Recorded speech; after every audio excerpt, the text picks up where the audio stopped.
All right, we're back. Last episode, we left you hanging on climate tech and policy dynamics. So let's pick that thread back up, but with a twist. So today's episode is also a continuation from Heat Hype and Hard Truths. And if you're building in Southeast Asia right now, this might save you from 6 months of expensive mistakes.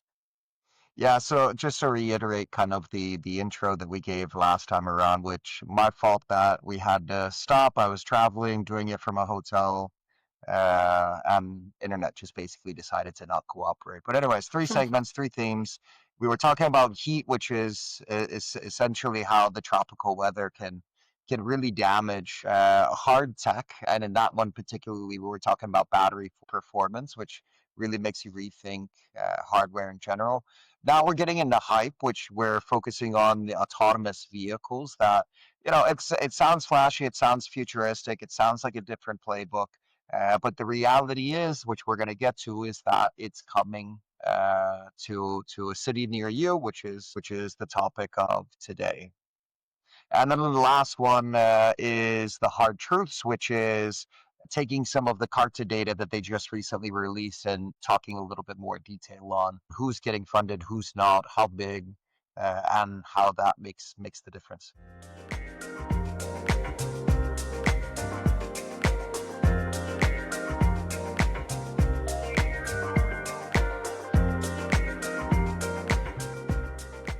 Yep, so let's get practical for founders listening. If you're building deep tech or operating in regulated industries, here are questions you need to be asking. Who are the established players in your target market that could actually benefit from your tech? And I mean really benefit, not just, they might buy it, but this solves a strategic problem they can't solve themselves. Yeah, so this story is pretty cool because I'm not sure how many people have been to San Francisco recently or have been to any of the other cities where they're piloting the autonomous vehicles. But essentially, what came out, I think it was like a week ago or something like that. There was the news story that essentially said that we're going to see WeRide partnering with Grab, and we're seeing Pony.ai partnering with ComfortDelGro to bring autonomous vehicles into Singapore, which I got to be honest with you, I've ridden the Waymos in San Francisco. I've never ridden in Tesla's version of autonomous vehicles or anything like that, which they're now piloting those. But I'm personally keen in order to test this out. I'm hyped about it. Yep, me too. I mean, Waymo is pretty interesting though. It's quite scary at some points whereby when we got in, it was like, oh, everything is just automated. And it's like, for the first time, you're seeing the steering wheel being steered without anyone on it. So it's like, oh, wow. Feels like the invisible hand's really working. And even music as well. They were like, oh, your taste in music is pretty cool, actually.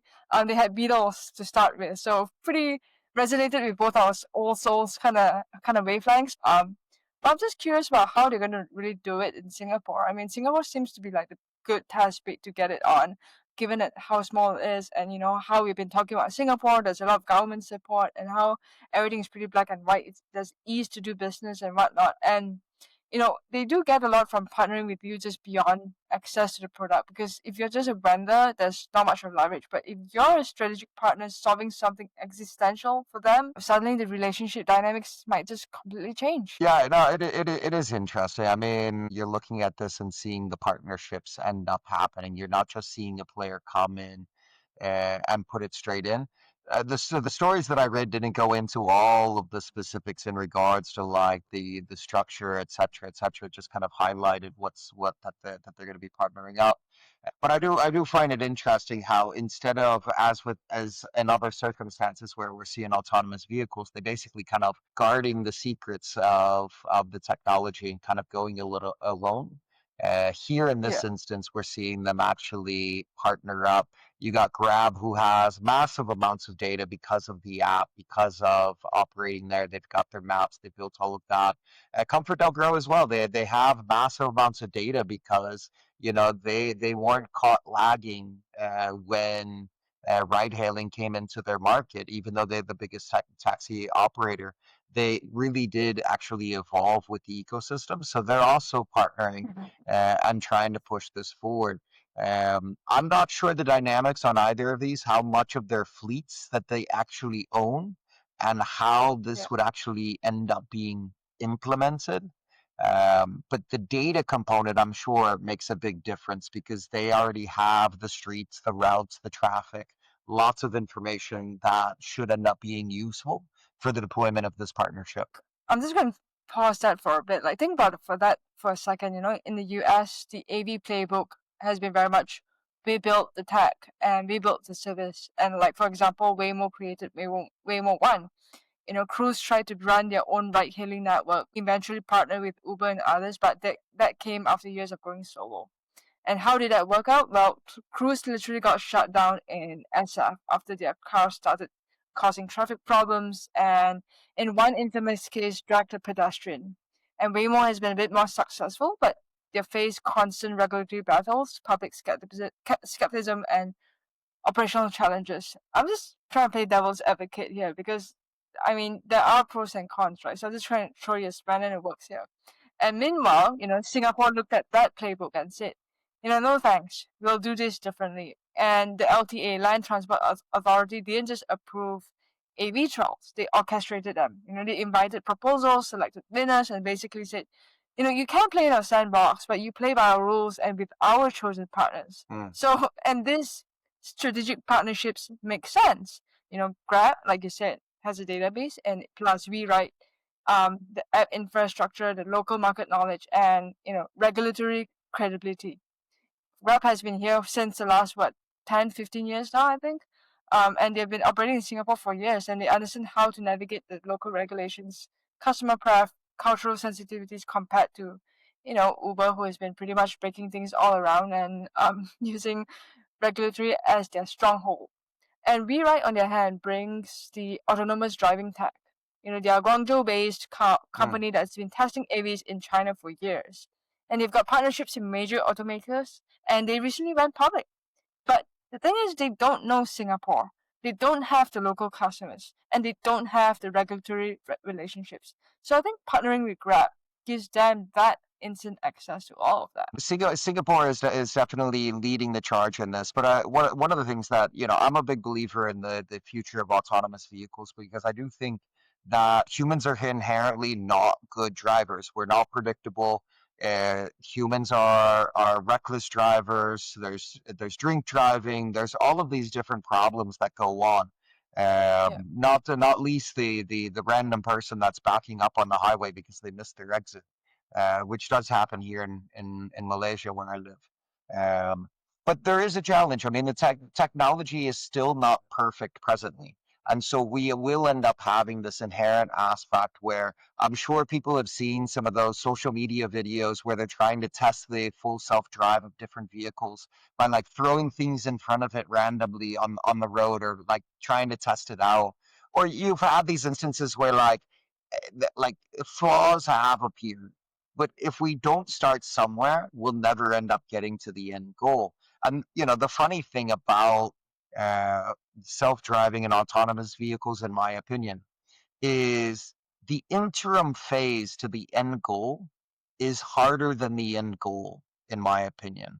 And what do I mean by that? I mean, the end goal is all cars on the road are fully autonomous and that we have autonomous public transport, which if we have autonomous vehicles that are personal vehicles, the amount of improvement in traffic will be phenomenal because we won't have these delayed reactions. Everything should be moving in nicely orchestrated sequences, and we'll solve some of that queuing problem that inevitably comes with it.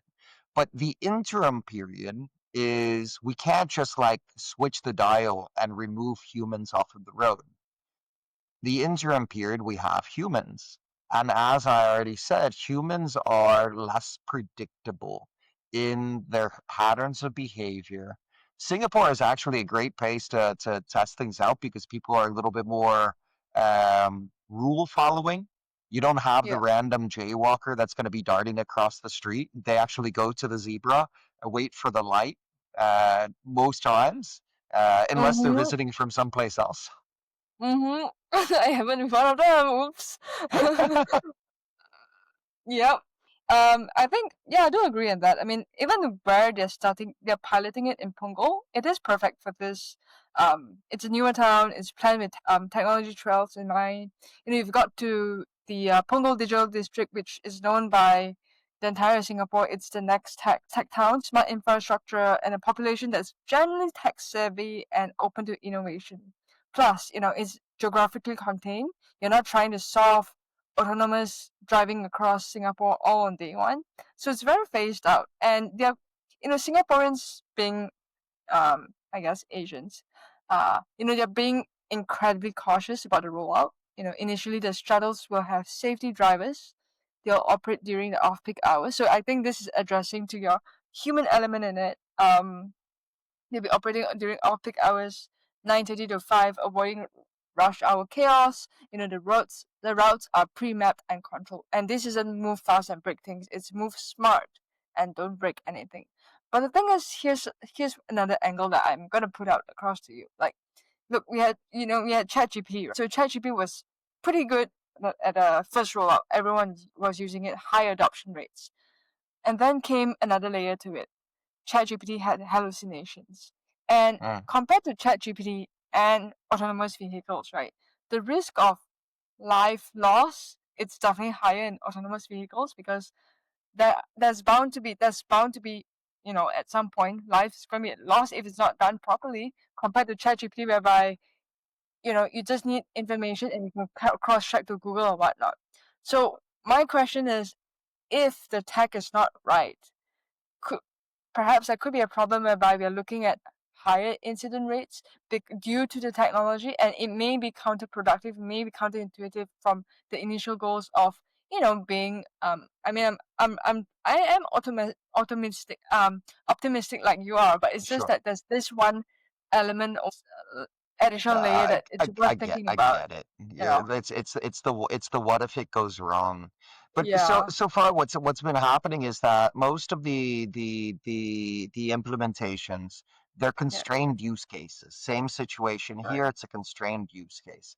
If you look at most places where they've started rolling it out, incident rates are lower, and not only that, but when there are incidents, generally speaking, they're lower in severity than when humans are on the road. We may end up having this frustrating circumstance where the vehicle may end up like stopping on the side of the road thinking that something happened, or there's a number of like these like edge cases that have happened. The Yeah. instance where the person was dragged, like the car probably didn't know what it hit and didn't realize it afterwards. So that there's certainly these sort of things that can happen. Um, but when we compare it to the base case of human operators, Yeah. we're still doing better in the constrained use cases. We still need to be cautious. We still Yeah. need to choose proper locations of where we should be testing. Yeah. But overall, I think we've been doing better. And I'm optimistic again that I think Singapore actually is a great proving ground Yeah. because, as I said, generally they're very rule following. So you don't have Yeah. a lot of the craziness. It's not a complicated geography from a road system standpoint. It's very well designed. And they're Yeah. isolating it to fixed routes in Punggol, which is also Yeah. a isolated constrained case of usage within a particular zone of Singapore. So it's not like I'm gonna land in the airport and say, let's take me down to CBD, and then after I get done working, I'm like, let's take me to the bar or whatever. Yeah, yeah, it's true. As with any new pilot phases that the Singaporean government is trying to roll out, it's very calculated, it's very methodical. It's rest assured it can be safe.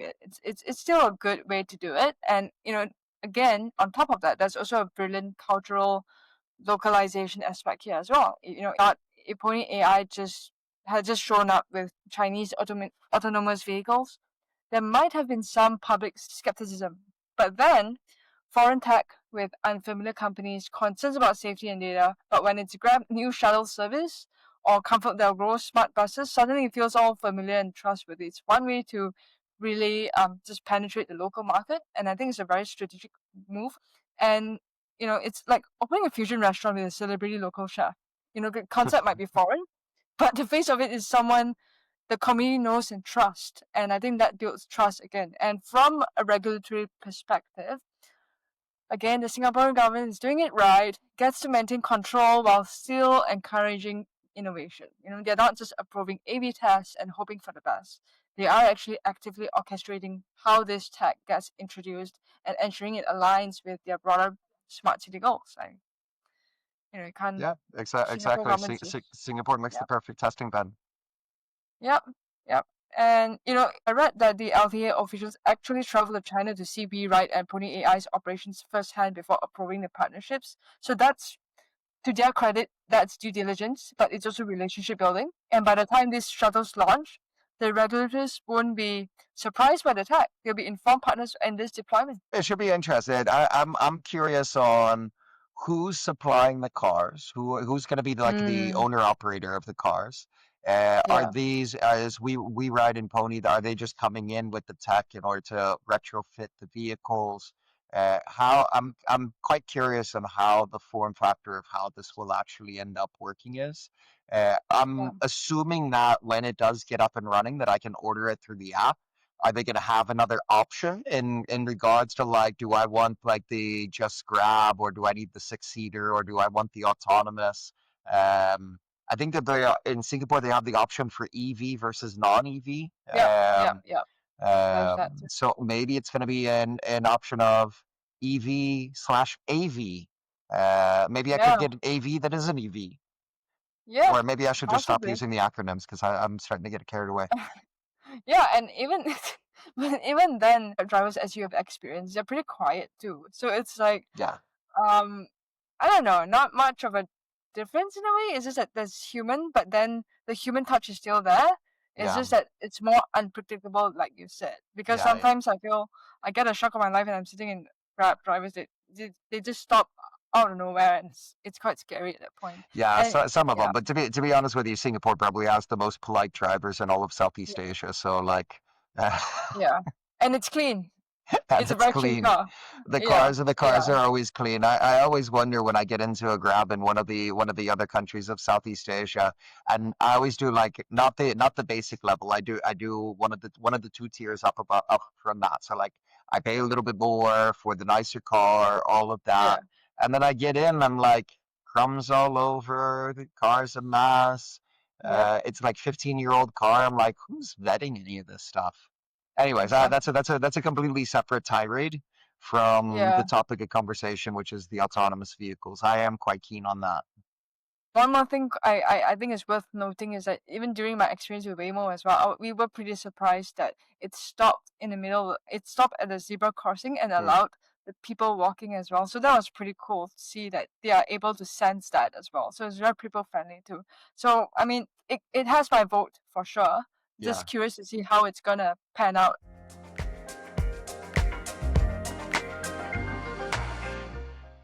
All right, speaking of struggling, let's transition to our final segment, the current fundraising environment, which is, well, let's just say it's character building for founders right now. Yeah, yeah. So basically, what comes out is fundraising data is just down. It's been a pretty bad fundraising series. Series A deal volume is down 18% year on year, according to this data set. Dollars deployed is down 23%, and that's all that's off of other contractions that have gone on and on and on. So we like the ecosystem just keeps on getting hit with bad data.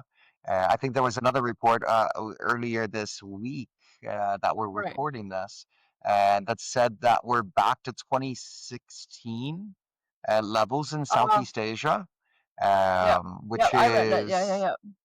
is this the lost decade? In Gen Z terms, it could be the ghosting decade for VC.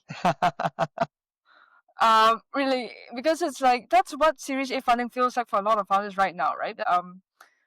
How do I put it? It's brutal headline numbers, and we'll dig into what they actually mean and how to navigate them. But according to latest data, for example, Series A dollars deployed is down 23%. It's not a small Hmm. correction. That's a significant market contraction, and that's on top of contractions of 2022 and 2023. And we're not talking about temporary deep. We're talking about sustained recalibration of the venture capital market. The Yeah. easy money era of 2020 to 2021 is officially, dead and buried. We are actually seeing other parts of the world start showing glimmers of hope. But Southeast Asia is still struggling. We have fewer companies getting started, fewer companies raising longer. Time between rounds is increasing, amounts are going down. It's just like there's a bunch of doom and gloom across it. But it's not all bad everywhere. I mean, there are different hot spots where coming, and if we take for example, so Carta just ended up releasing some interesting data on the market for Series A. Their data Yeah, set is primarily US, but we can yeah, oftentimes take it as somewhat directionally correct in regards yep, to what will, if it's not already happening in Southeast Asia, can we expect that sort of those same sort of trends mm-hmm, will end up applying? And I guess the things that I would highlight out of that were where the hot sectors are. Now, maybe this is getting back to the hype that we were talking about as well, which was supposed to be the alliteration for a different section. We're supposed to yeah, be talking about hard truths here. yeah, Um, but the hot sector, I mean, AI is across the board because we've got hot sectors in hardware. There's tons of investment going into it, especially chips and things that are related to that space. We've got tons of AI native SaaS. As all of this boom is going, cybersecurity is the stalwart that is always, that's like the evergreen space. Like, no, no, like, inevitably, we're going to be more and more digital, which just means that there's always new cybersecurity threats. So that's of course a hot sector. Fintech, lots of always is there. Uh, Somehow Web3 made it into the top sectors and valuations, but not as many rounds. So not sure if we're seeing like a rebound in that. Certainly Bitcoin prices are up, but didn't realize that we were back in those days. even the core sectors tell a different story, like food and beverage, personal products, tech, and medical devices. It's not like you can't raise in these sectors, but you're gonna have to face much more scrutiny, low valuations, and longer fundraising timelines. And let's be honest about what longer fundraising timelines mean in practice. The median time from seed to Series A has stretched to about 20 months, almost 2 years, but that's just the median. And a significant chunk of the companies are taking 3.5 years or more to get from seed to A. So, I mean, whatever that you're reading on LinkedIn, at this point, the way I'm looking at it, somehow it feels like it's a lot of hype rather than reality. And it's a lot of just talk. Think about what that means for startups, right? For their business planning. If you raise an 18-month seed round expecting to raise Series A in 12 to 15 months, you're probably running out of money right now. This has led to massive increase in bridge rounds, convertible notes, and what people are calling seed extensions. Or you could refer to episode 2 for what do we do? Startup seed strapping. So Ah, that's yeah, one way yeah. another one to do it. Reference check, episode 2, Yeah, guys. yeah. The funny thing is here is that the data could very well be a little bit messy because we have some of these hot sectors where they're raising, they're moving fast, they're aggregating resources, but we've got tons of businesses out there that probably fall into the category that we're seeing across a lot of industries, which you had just alluded to, which is we have so many more tools that are enabling us to be more productive that we're not having to hire as fast. If we're not having to hire as fast, or if we're able to have lower headcount with same output, that means that I don't have to raise as much money. And the other thing that's going on in the ecosystem is we have this aspect where um, VCs. General Lanik, one of the guys from there, went viral because he basically said the triple, triple, double, double, double era is over. It was very controversial or hype, or I don't know how to describe it. But for those that don't know, the triple, triple, double, double, double is basically saying you get to 1 million in revenue, you basically should have roughly product market fit. From there, the thing is to triple, triple, double, double, double. So 2T, 3D. is the saying, and that was the pathway to get to to basically get close to 100 million in revenue, and then you're basically a unicorn at a 10x multiple. That was 5 years to unicorn status. That was the old mantra of the ideal scenario for SaaS. And so incomes, I mean, super well respected, one of the legendary firms. So who am I to critique? But basically comes in and says that's not exciting enough anymore. Then we must be living in Uh, fairly crazy times if yeah, that is already in itself not hard.